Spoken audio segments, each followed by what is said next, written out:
सारी जिंदगी किसी को काम नहीं बताया, सारी जिंदगी बड़ी मुश्किलात आई, पर कभी अपनी जात पर सवाल का दरवाजा नहीं खोला। एक ऐसी मुश्किल आई कि जो हल ही नहीं होती। किसी ने उन पर कोई इल्जाम लगा दिया।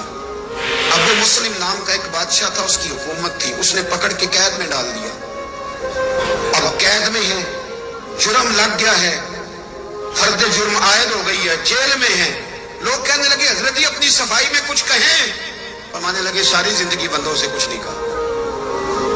अल्लाह रसूल को पता है मैं बेगुनाह हूं, मुझे कहने की जरूरत नहीं। दाता गानी बख्श अली हजवेरी ने लिखा है, दाता साहब कहते हैं तू यकीन कामिल तो पैदा कर, तू ईमान तो पुख्ता कर।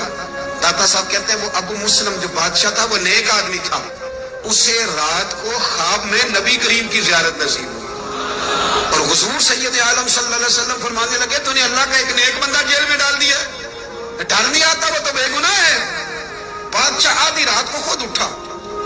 दादा साहब फरमाते हैं किसी गार्ड को नहीं भेजा, पुलिस वाले को नहीं भेजा, जेलर से नहीं कहा, खुद गया, जाके जेल का दरवाजा खोला, दरवाजा खोल के उस दरवेश को आजाद किया। कहने लगा बाबा जाओ, मुझे पता चल गया बेगुनाह है।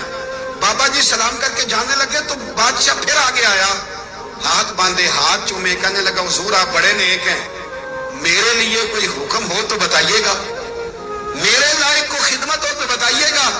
तो शेख अहमद फरमाने लगे तुझे अभी भी समझ नहीं आई, तुझे अभी भी नहीं समझ आई। कहने लगा हुजूर क्या? फरमाने लगे जो तहज्जुद के वक्त तुझे उठा के मुझे रिहा करने भेज सकते हैं वो मेरी कोई जरूरत बाकी रहने देंगे? मुझे कोई जरूरत पड़ेगी किसी और को कहने की? जो तहज्जुद के वक्त तुझे उठा के भेजते हैं कि जा खोल जाके दरवाजा, वो जरूरत रखेंगे? मेरी जरूरत मुझे रहेगी कि मैं तुझे और कोई काम? अभी भी तुझे समझ नहीं आई? तो दाता अली हजवेरी रहमतुल्लाह अलैह फरमाते हैं समय हमारी तबीयत है, हमने बंदों से दिल लगा लिया है, दिल अल्लाह रसूल से लगाओ। किसी बंदे से लगाना तो उससे लगाओ जो अल्लाह वाला हो।